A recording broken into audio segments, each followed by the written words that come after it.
Hey everyone, what's up? Today, we're going to talk about the most powerful, the most high-performing, and the coolest graphics card that exists. It's the Nvidia GeForce RTX 5090. Attention! Nvidia said that this graphics card would be able to handle 8K gaming. I'll put it this way, my dear friends, forget about 8K gaming. 8K gaming isn't accessible for all gamers because, right now, the maximum is 4K gaming.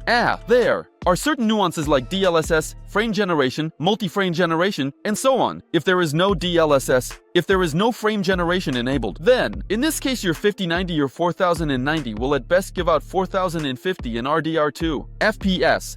That's it.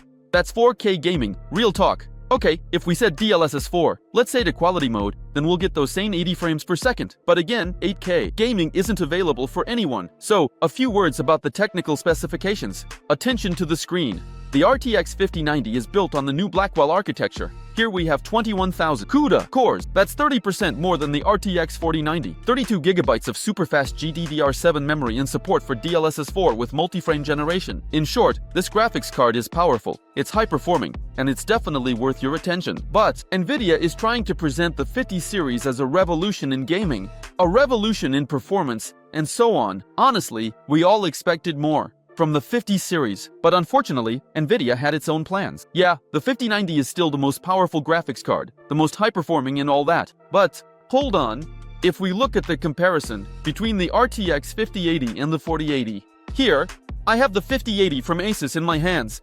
So, if we compare the 5080 and the 4080, we'll see a performance boost. 15 to 20% doesn't seem like a revolution in gaming. And there is no twofold increase in performance that Nvidia promised at their presentation. Nvidia objectively deceived us. Still, the 5080 is a decent graphics card. You shouldn't hate on it too much. But, there's no performance boost that was promised to us. Just like with the 5090. You won't get a threefold increase. You won't see any huge numbers or anything like that. Just don't turn on the multi-frame generation, and you'll see the real performance of this graphics card. Nvidia also stated that the video card will be dual slot, but that is not true. In fact, this video card, even now, it's very difficult for me to hold it in my hands because it's really heavy. My fingers are already starting to hurt because I have to twist it like this. It weighs a ton. Really big. You can only get the slim RTX 5090 if you buy the Nvidia Foundry Edition, which means the original graphics card from Nvidia itself. If you buy a video card from the brand's manufacturers, Asus, Palette, I don't know, Gigabyte, and so on, then in this case you will get a video card, one that's this big. And that's okay because the thermal output, get this, is 575 watts. 575. If anyone didn't know, energy consumption is approximately equal to heat output. Therefore, attention, 575 U is both power consumption, heat generation. And yeah, if your computer's power supply is 850 watts or less, forget about the RTX 5090. For this video card, I recommend using 1 kilowatt power supply. And yes, guys, next up we have some tests. I'm going to compare the performance of the 5090 with the 5080 to see how much of a performance boost there is. But before we get into the tests, just a couple of words about its price. $2,000 is a lot, like really a lot. This is the most expensive graphics card out there, sold by Nvidia. And because the 4090 recommended price was lower than the 4080, naturally, also lower than 58 from below.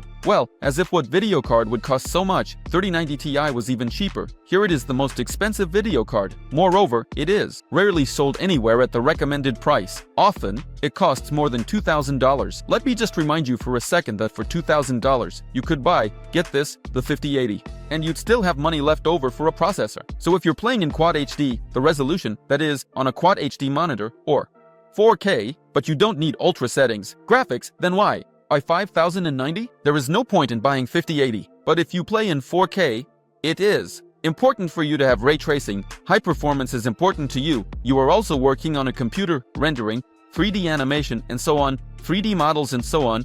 Then in this case 32 gigabytes. Video memory will be justified if you work with AI, and this level of performance will be useful. But if you're just a casual gamer, especially if you have a Quad HD monitor, don't make a dumb mistake. There are people who, actually buy graphics cards like the 5080 and 5090 for full HD monitors, or they get the 5090 for Quad HD monitors. Guys, It's really important to find the right balance. That is, if you play at a certain resolution with certain graphics settings, then there is no point in overpaying. Throw this money, I don't know, into something else. More RAM, better SSD drive, so that nothing crashes there. The system and so on and so forth would be more reliable. The power supply would be better, so that nothing would burn out at all, because otherwise your video card would be loaded. Well, like 70% or 60%, and part of the graphics card's performance will be sitting idle. So, really think about what you need the GPU for. 4K gaming and high-performance work, the 5090 is suitable, but for all other cases, it's the 5080 or 5070. And here's a very important detail that I didn't mention, it's the power connector. I don't know if you've seen the articles or not, but there are news about graphics cards burning out for regular users. I'll put it this way, what can you do to protect yourself? First of all, make sure to connect the additional power cable as properly as possible. In other words, make sure it's plugged in all the way. Secondly, pray. There was a generation, Nvidia's 40 series cards, but graphics cards burned out. And Nvidia, you know what they said back then? Nvidia said, guys, it's not our fault. It's all their fault. Users who don't fully plug in the Nvidia power cable. It's the user's fault again, just like before. I doubt it's people's fault. Actually, a ton of research has been done. And if you believe these studies, it's all because the power is supplied unevenly to the 16-pin connector. For some pins, the current can reach up to 22 amps, while the recommended amount is 9.5 amps per pin. Because of this uneven distribution of current, the contacts start to melt and catch fire. It's scary, really, really scary. But, in Nvidia's defense, I want to say that these are rare cases, really rare. Most likely, this won't affect you. So, friends, be careful and pay attention. That's all talk. Now we need to take a look at the actual performance in games. Let's move on to the tests. Enjoy the show. Let's go! The first game is Cyberpunk. Let's start with Quad HD resolution, Ultra settings, graphics, ray tracing, and also DLSS 4. Here's a prime example of why RTX 5090 isn't suitable for Quad HD resolution. We see that the GPU load is at 70%. That's low. Part of the graphics card is simply not working. That's why I recommend installing the most powerful processor together with the 5090. Otherwise, if your monitor has a resolution lower than 4K, then part of the graphics card won't be working.